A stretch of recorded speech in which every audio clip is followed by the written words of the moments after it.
اگر میرے بس میں ہو تو میں اس شخص کو کھینچ کے لاؤں کہ یار آپ ایک عام آدمی کی آواز بنتے ہوئے اچھے لگتے ہیں، آپ لوگوں کی جانوں سے کھیلتے ہوئے، صحافت کی دھجیاں اڑاتے ہوئے اچھے نہیں لگتے۔ اگر میرے بس میں ہو تو میں انہیں ضرور کہوں کہ آپ واپس پلٹ آئیں، لیکن ظاہر ہے کہ آپ کے پاس اپنی دلیل ہوگی، لوگوں کی جانوں سے کھیلنے کے لیے آپ کے پاس اپنی دلیل ہوگی۔ آپ کے پاس دلیل ہوگی کہ بھئی آپ کسی شخص کی کردار کشی کریں، آپ کے پاس دلیل ہوگی کہ آپ مخالف کا نقطہ نظر نہ سنیں، آپ کے پاس دلیل ہوگی کہ آپ اپنا مائک دوسرے کے منہ میں ٹھونس دیں، یہ ہوگی آپ کے پاس دلیل۔ لیکن مطیع اللہ جان کو ہمارے جذبات کا احساس نہیں ہوگا۔ اس کی وجہ یہ ہے کہ وہ جب آپ کے سامنے الگ ایک دنیا آتی ہے، آپ کے الگ ایک مفادات آتے ہیں، تو آپ کے سامنے پھر جذبات کی کوئی حیثیت نہیں رہتی۔ آپ دیکھیں نا، وہ جاوید ہاشمی جب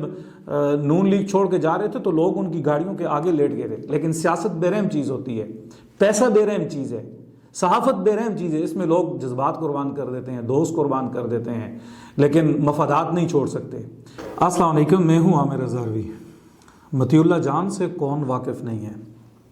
آپ جتنے بھی دوست ہیں جن کا قلم، کتاب اور کیمرے سے تعلق ہے، وہ مطیع اللہ جان کو ضرور جانتے ہوں گے۔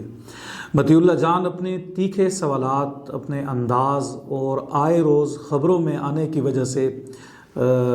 کسی تعارف کے محتاج نہیں ہیں، لوگ ان کو جانتے ہیں۔ ایک ٹائم تک مطیع اللہ جان ہمارے بھی فیوریٹ رہے ہیں، ہم ان کو پسند کرتے تھے، اور اس حد تک پسند کرتے تھے کہ مطیع اللہ جان کے خلاف اگر کوئی کیمپین چلی، یا کسی نے توہین عدالت کا نوٹس جاری کیا، یا کسی نے بد زبانی کی، ہم مطیع اللہ جان کے ساتھ کھڑے ہو گئے۔ اور مطیع اللہ جان کے ساتھ ہماری کوئی واقفیت نہیں تھی، کوئی تعارف نہیں تھا، کوئی ذاتی ملاقاتیں نہیں تھی، کوئی راہ و رسم نہیں تھا۔ ہم یہ نہیں کہہ سکتے ہیں کہ وہ ہمارے حلقہ احباب میں ہے یا ہم ان کے حلقہ احباب میں ہیں۔ البتہ ان کا جو کام تھا، جو ان کا طریقہ کار تھا، جو ان کا انداز تھا، اس کی وجہ سے ہم انہیں پسند کرتے تھے، اور وہ وجہ یہ تھی کہ وہ ایک عام آدمی کی آواز بلند کرتے تھے، اور وہ صحافیوں کے ساتھ لڑ پڑتے تھے، وہ حاکم وقت کے ساتھ لڑ پڑتے تھے۔ کئی بار ایسا ہوا کہ وہ نوکریوں سے نکال دیے گئے، کئی بار ایسا ہوا کہ انہیں تشدد کا نشانہ بنایا گیا، کئی بار ایسا ہوا کہ انہیں اغوا کرنے کی بھی کوشش کی گئی، ان کے اوپر مقدمے بنائے گئے۔ اور مجھے یاد ہے کہ جب ان کو پہلی مرتبہ توہین عدالت کا نوٹس جاری ہوا تھا تو میں نے دیوان مطیع اللہ جان کے نام سے ایک آرٹیکل لکھا تھا، جو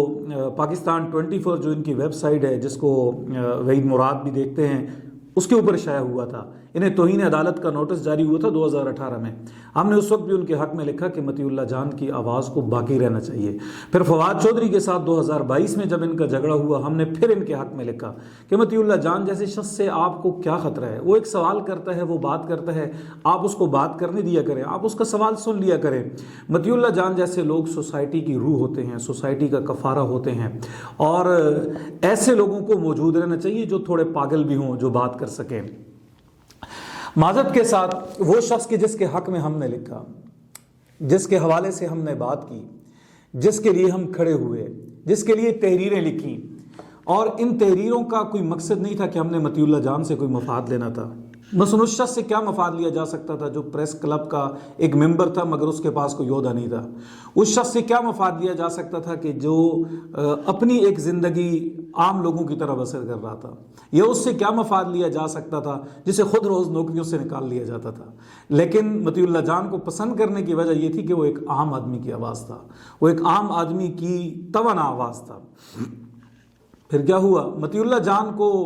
پتہ نہیں کس کی نظر لگ گئی۔ یہ جو عمران خان کا وائرس ہے، یوتھیا وائرس جس کو ہم کہتے ہیں، یہ جس شخص کے اندر چلا جاتا ہے تو وہ پھر اچھے بھلے جو لوگ ہیں ان کو خراب کر دیتا ہے۔ مطیع اللہ جان بھی اس وائرس کا شکار ہو گئے ہیں۔ مطیع اللہ جان میرا اب برسٹر ظفر اللہ صاحب سے بھی تعلق ہے۔ میں نے دیکھا ہے کہ برسٹر ظفر اللہ صاحب کے ساتھ ان کا انٹرویو تھا۔ وہ انٹرویو تھا کہ برسٹر صاحب اور کچھ وکیل عدالت میں پیش ہوئے اور انہوں نے عمران خان کے حوالے سے یہ کہا کہ ان کے اکاؤنٹ سے جو چیزیں ملک کے خلاف چلتی ہیں، مثلا عمران خان نے اپنے اکاؤنٹ سے ایکس اکاؤنٹ سے یہ ٹویٹ کیا تھا کہ پاکستان نے افغانستان کے اوپر حملہ کر دیا ہے، تب پاکستان نے افغانستان کے اوپر حملہ نہیں کیا ہوا تھا۔ عدلیہ کے حوالے سے کچھ باتیں تھیں، فوج کے حوالے سے کچھ باتیں تھیں۔ تو برسٹر ظفر اللہ صاحب کورٹ کے اندر پیش ہوئے اور انہوں نے کہا جی کہ عمران خان ایک تو جیل کے اندر بیٹھ کے یہ کیسے ٹویٹر چلا رہے ہیں، قیدیوں کو تو ٹویٹر چلانے کی اجازت نہیں ہوتی۔ اور دوسرا انہوں نے کہا جی عمران خان یہ ٹویٹ کر رہے ہیں، انہوں نے 100 ٹویٹ جو ہے وہ کورٹ کے اندر پیش کیے کہ یہ 100 ٹویٹ ہیں، ہمیں ان پہ کوئی اعتراض نہیں ہے، 10 پہ اعتراض ہے، وہ جو نیشنل انٹرسٹ کے خلاف ہے، عمران خان کی وجہ سے ملک کٹہرے کے اندر کھڑا ہو جاتا ہے، لہٰذا یہ جو ٹویٹس ہیں ان کے اوپر پابندی لگائی جائے اور FIA سے کہا جائے یا PTA کو اجازت دی جائے، ان سے کہا جائے کہ وہ ان چیزوں کو روکے۔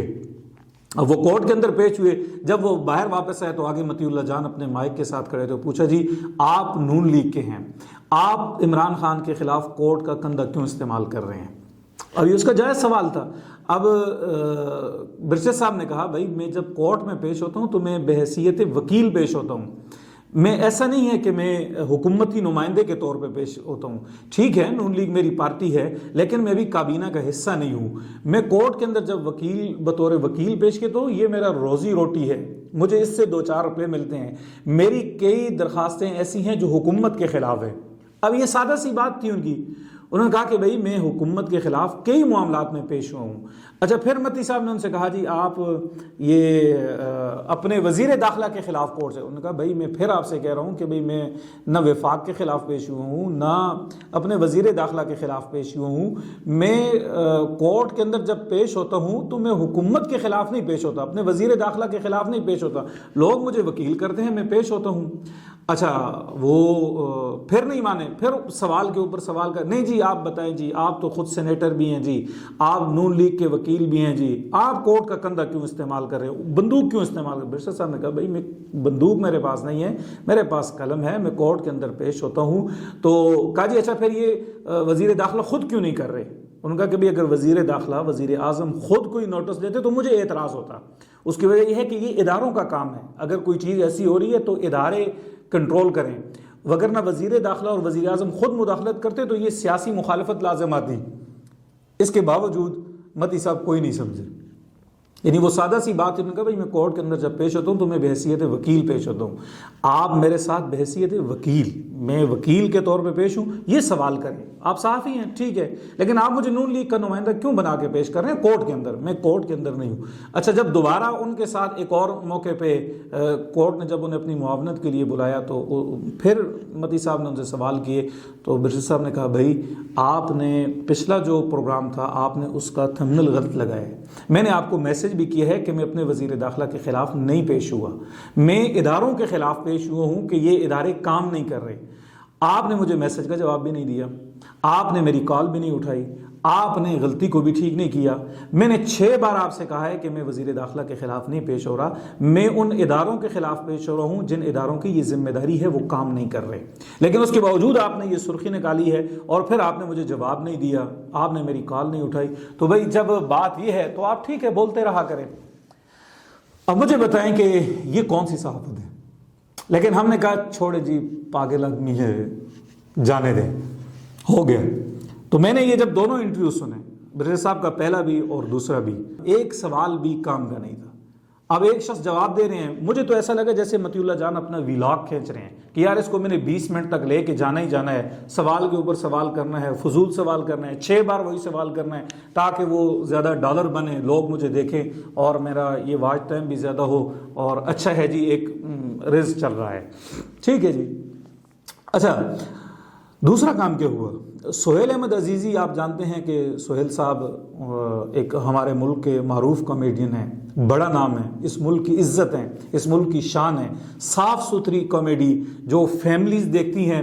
وہ کرتے ہیں، اور پھر جو ہمارے تھیٹر کے اوپر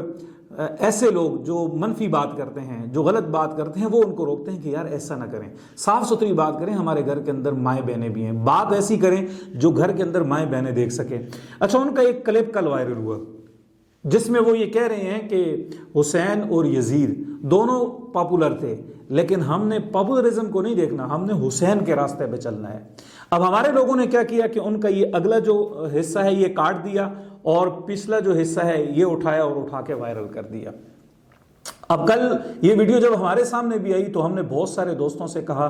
کہ یار آپ نے یہ آدھا کلپ لگایا ہے، اگر آپ ہمیں ان کا پورا یہ انٹرویو دے دیں، یا جو یہ بات کر رہے ہیں، وہ ایک کانفرنس میں گفتگو کر رہے تھے، تو ہم سن کے فیصلہ کر سکتے ہیں کہ پوری بات کیا ہوئی ہے۔ لیکن لوگ دڑا دڑ شیئر کر رہے تھے۔ اچھا، اس دڑا دڑ شیئر کرنے میں بہت سارے صحافی بھی استعمال ہوئے، ان میں سے ایک صحافی مطیع اللہ جان بھی ہے۔ اچھا، مطیع اللہ جان نے بھی ان کا یہ شیئر کر دیا۔ اچھا، اس کے اوپر لکھا کیا؟ جب کامیڈین مجبوری میں وائز بن جائے تو اس طرح کی کھچڑی فلاسفر پیدا ہوتے ہیں، اس طرح کے کھچڑی فلاسفر پیدا ہوتے ہیں۔ اب آپ مجھے بتائیں کہ آپ نے جس پیشے میں کر دی، اپنے سر کے بال سفید کر دیے، 25 سال سے آپ کے ہاتھ میں قلم ہو، آپ کے ہاتھ میں کیمرہ ہو، اور آپ کو یہ بھی پتا ہو کہ پی ٹی آئی کا جو سوشل میڈیا ہے وہ سہیل احمد عزیزی کے خلاف ہے، جب آپ کو یہ بھی پتا ہو، اور پھر جب آپ کو یہ بھی پتا ہو کہ اس ملک کے اندر مذہبی بنیاد پہ آج کتنے لوگ جیلوں کے اندر ہیں، مذہبی بنیاد پہ کتنے لوگوں کی جانیں چلی گئی ہیں، کوئی ملازم اٹھتا ہے وہ اپنے مالک کو مار دیتا ہے، کوئی شاگرد اٹھتا ہے وہ اپنے استاد کو مار دیتا ہے، کوئی اب ماتحت اٹھتا ہے وہ اس کو مار دیتا ہے، کوئی فیکٹری ملازم اٹھتے ہیں وہ اپنے ساتھ بیرون ملک رہنے والے شہری کو مار دیتے ہیں۔ ہمارے ملک کے اندر کیا ہوتا ہے؟ آپ کو نہیں پتا کہ مذہب کے نام پہ یہاں کتنی لاشیں چلی گئی ہیں؟ اور مطیع اللہ جان جیسا شخص جس نے اس ملک کے اندر اپنے سر کے بال سفید کر دیے اس پیشے کے ساتھ جڑے ہوئے، اس نے بھی یہ شیئر کی اور اس پروپیگنڈے کا حصہ بن گیا۔ اب آپ مجھے یہ نہیں سمجھ آتی کہ بھئی مطیع اللہ جان پروپیگنڈے کا حصہ بن گیا ہے، اس کی عقل کام کرنا چھوڑ گئی ہے، یا وہ جان بوجھ کے پی ٹی آئی کے اس سوشل میڈیا کا حصہ بن چکا ہے، یا ڈالروں کی خاطر کوئی نہیں دیکھنا، کوئی بات نہیں دیکھنی اور آپ نے آگے شیئر کرنی ہے۔ دیکھیں، بہت سارے صحافی ایسے ہیں جنہوں نے لکھا ہے، بہت سارے ہمارے سوشل میڈیا کے ایکٹیوسٹ ہیں جنہوں نے لکھا ہے، لیکن ہم ان سے یہ توقع نہیں رکھتے۔ ہمیں پتہ ہے کہ یار یہ جھوٹ بولتے ہیں، لوگ ان کی بات پہ یقین نہیں کرتے، یہ پروپیگنڈا کریں گے، اس کی شان تک عمر ہے۔ لیکن مطیع اللہ جان جیسا شخص جب ایک بات لکھتا ہے تو لوگ اس کی بات پہ یقین کرتے ہیں۔ مجھے بتائیں، مطیع اللہ جان نے ایک شخص کی زندگی داؤ پہ لگا دی، آپ اس کو یہ تو نہیں کہہ سکتے کہ بھئی ہم نے بس ایسے ہی جی ہم بیرا روی کا شکار ہوئے اور ہم نے ایک بات کر دی۔ اچھا، پھر انہوں نے اگلا کام کیا کیا؟ لوگوں نے جب ان کی توجہ دلائی، میں نے دیکھا ہے سبوق سید صاحب نے بھی، عمر چیمہ صاحب اور دیگر صحافیوں نے مطیع اللہ جان سے کہا کہ بھئی آپ یہ کیا کر رہے ہیں؟ آپ ایک شخص کی جان کو خطرے میں ڈال رہے ہیں، آپ ساری زندگی دوسرے کے منہ میں مائک دے کے دوسروں سے معافیاں منگواتے رہے اور خود آپ یہ کام کر رہے ہیں۔ اچھا، پھر انہوں نے جو معافی بھی مانگی ہے وہ بھی بڑے مزے کی ہے۔ میری درج ذیل ٹویٹ میں سہیل احمد صاحب سے متعلق میرے الفاظ نامناسب اور غلط فہمی پر مبنی تھے، جس پر مجھے افسوس ہے اور سہیل صاحب سے معذرت۔ مجھے صرف ان کے مقبولیت کے حوالے سے کیے گئے موازنے پر اعتراض تھا۔ حسین کی تاریخ میں مقبولیت کا کسی سے موازنہ بھی نہیں ہونا چاہیے۔ بہرحال مجھے افسوس ہے اور ٹویٹ برقرار ہے تاکہ میری غلطی کا بھی ریکارڈ ہے۔ اب آپ مجھے یہ بتائیں کہ آپ یہاں بھی سہیل صاحب سے معذرت کر رہے ہیں، لیکن آپ کا وہ مذہبی ٹچ ابھی بھی موجود ہے، آپ ابھی بھی کہہ رہے ہیں کہ مجھے اس موازنے پہ وہ ہے، افسوس ہے۔ بھائی وہ جب یہ بات کر رہے ہیں کہ تاریخ میں جب دو شخصیات ہوتی ہیں تو وہ اپنے اپنے دور میں پاپولر ہوتی ہے، لیکن ہم نے راستہ کون سا اپنانا ہے؟ آپ نے پھر بھی ان کے الفاظ پکڑے ہوئے ہیں اور آپ نے کہا جی میری ان کے حوالے سے۔ بھائی سہیل احمد کی آپ جان کو خطرے میں ڈال کے آپ ان کے الفاظ یا ان کی ذات کے حوالے سے معذرت کرتے بھی ہیں تو کیا معذرت کرتے ہیں؟ مجھے نہیں سمجھ آتی کہ مطیع اللہ جان کو کیا ہو گیا۔ یعنی وہ شخص جس کی صحافت کا یہ معیار ہے جو وہ تنقیدی نقطہ نظر نہیں سنتا، جو مخالف کی رائے کو نہیں سنتا، جب اس کو وضاحت پیش کی جائے وہ وضاحت نہیں سنتا، صحافت سے نکل جائے، وہ اپنے فضول سوال کر کے ویلاگ کو بھی لمبا کرتا ہے۔ ایک شخص اس کو سادہ سی بات کرے، یار میں کورٹ میں ہوں تو وکیل ہوں، آپ مجھ سے اس کیس کے متعلق سوال پوچھیں، وہ اس کو کہہ رہا ہے کہ میں وزیر داخلہ کے خلاف نہیں پیش ہوا، میں اس کے خلاف پیش ہوں، آپ پھر وہی سرخی نکالتے ہیں کہ اپنے اس کے خلاف پیش۔ اچھا، پھر وہ شخص آپ کو رابطہ کرتا ہے، ٹچ کرتا ہے، آپ اس کی کال نہیں سنتے، یعنی آپ اخلاقی لحاظ سے آپ اتنا گر چکے ہیں کہ آپ اس کی بات بھی نہیں سنتے، آپ اس کی وضاحت۔ اور پھر جب وہ کورٹ کے اندر پیش ہوتا ہے آپ مائک لے کے اس کے منہ کے آگے کھڑے ہو جاتے ہیں، کس کے لیے؟ 4 ویوز کے لیے، 4 پیسوں کے لیے، ڈالروں کے لیے۔ میں تو نہیں سمجھتا کہ آپ ایسا کر سکتے ہیں، لیکن یہ جو ہوا چل پڑی ہے مقبولیت کی، واہ واہ کی، آپ دیکھیں، میں تو نہیں کہتا کہ آپ فوج سے پیسے لیتے ہیں، میں تو نہیں کہتا کہ آپ دیگر کسی ادارے کے ایجنڈے کے تحت کام کرتے ہیں، یا آپ سوشل میڈیا کے ایجنڈے میں آ چکے ہیں، یا وہ انہوں نے آپ کو خرید لیا ہے، لیکن بہرحال یوٹیوب سے، بہرحال ویڈیوز سے آپ کو پیسے ملتے ہیں، آپ کا ویلاگ لمبا ہوتا ہے، لیکن آپ یہ ہے کہ اس پروپیگنڈے کا، اس تالی کا، اس واہ واہ کا آپ حصہ بن کے آپ لوگوں کی جانوں سے کھیل رہے ہیں۔ اگر میرے بس میں ہو تو میں مطیع اللہ جان سے یہ ضرور کہوں کہ آپ ایک آزاد صحافی کی ایک عام شہری کی آواز رہیں، ایک عام آدمی کی آواز رہیں۔ تحریک انصاف کا بہت بڑا میڈیا نیٹ ورک ہے، بہت بڑا پروپیگنڈا نیٹ ورک ہے، ان کے پیچھے فنڈنگ ہے،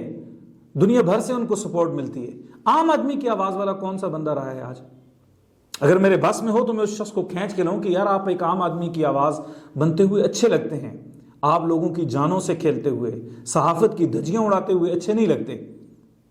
اگر میرے بس میں ہو تو میں انہیں ضرور کہوں کہ آپ واپس پلٹ آئیں، لیکن ظاہر ہے کہ آپ کے پاس اپنی دلیل ہوگی، لوگوں کی جانوں سے کھیلنے کے لیے آپ کے پاس اپنی دلیل ہوگی۔ آپ کے پاس دلیل ہوگی کہ بھئی آپ کسی شخص کی کردار کشی کریں، آپ کے پاس دلیل ہوگی کہ آپ مخالف کا نقطہ نظر نہ سنیں، آپ کے پاس دلیل ہوگی کہ آپ اپنا مائک دوسرے کے منہ میں ٹھونس دیں، یہ ہوگی آپ کے پاس دلیل۔ لیکن وہ مطیع اللہ جان، ہمیں کیا غرض ہے؟ میں نے آپ سے کہا ہے کہ ہمیں نون لیگ سے کیا غرض ہے، ہمیں پی ٹی آئی سے کیا غرض ہے، ہمیں باقی جماعتوں سے کیا غرض ہے؟ ایک عام آدمی کا جو نمائندہ ہوتا ہے ہمیں تکلیف ہوتی ہے، لیکن مطیع اللہ جان کو ہمارے جذبات کا احساس نہیں ہوگا۔ اس کی وجہ یہ ہے کہ وہ جب آپ کے سامنے الگ ایک دنیا آتی ہے، آپ کے الگ ایک مفادات آتے ہیں، تو آپ کے سامنے پھر جذبات کی کوئی حیثیت نہیں رہتی۔ آپ دیکھیں نا، وہ جاوید ہاشمی جب نون لیگ چھوڑ کے جا رہے تھے تو لوگ ان کی گاڑیوں کے آگے لیٹ گئے تھے، لیکن سیاست بے رحم چیز ہوتی ہے، پیسہ بے رحم چیز ہے، صحافت بے رحم چیز ہے، اس میں لوگ جذبات قربان کر دیتے ہیں، دوست قربان کر دیتے ہیں، لیکن مفادات نہیں چھوڑ سکتے۔ ہمارے پاس تو جذبات ہیں، ہمارے پاس تو الفاظ ہیں، ہم نے تو کہنا ہے کہ یار واپس آؤ، آپ عام آدمی کے ساتھ اچھے لگتے ہیں، آپ لوگوں کو بچاتے ہوئے اچھے لگتے ہیں، مرواتے ہوئے اچھے نہیں لگتے، آپ لوگوں کی بات سنتے ہوئے اچھے لگتے ہیں، ان کی بات ٹوکتے ہوئے اچھے نہیں لگتے، آپ لوگوں سے ان کا نقطۂ نظر سنتے ہوئے اچھے لگتے ہیں۔ آپ کی ذات کے اوپر بھی کیچڑ اچھالا جائے پھر بھی یار دوسرے شخص کا حق ہے کہ اس کی بات سنی جائے، اس کا نقطۂ نظر عوام تک پہنچایا جائے۔ لیکن شاید یہ جو ماحول ہے یہ اتنا بے رحم ہے کہ اس میں جذبات کی، اس میں اصول کی، اس میں جان کی کوئی قیمت نہیں رہی۔ اور مجھے افسوس یہ ہے کہ ہم نے جس شخص کے لیے لکھا، جس شخص کو چاہا، جس شخص کو پسند کیا، جس شخص کے لیے ایک آواز اٹھائی، اس کے ساتھ کوئی ملاقات نہیں تھی، تب کوئی ملاقات نہیں تھی، لیکن اس کے باوجود اس کے حق میں آواز اٹھائی ہے۔ ہمیں اپنے الفاظ پہ شرمندگی ہوتی ہے، ہمیں اپنے پیار پہ، اپنی محبت پہ، اپنی چاہت پہ شرمندگی ہوتی ہے، اور زندگی میں ایک اور بت توڑنے کے لیے مطیع اللہ جان آپ کا شکریہ۔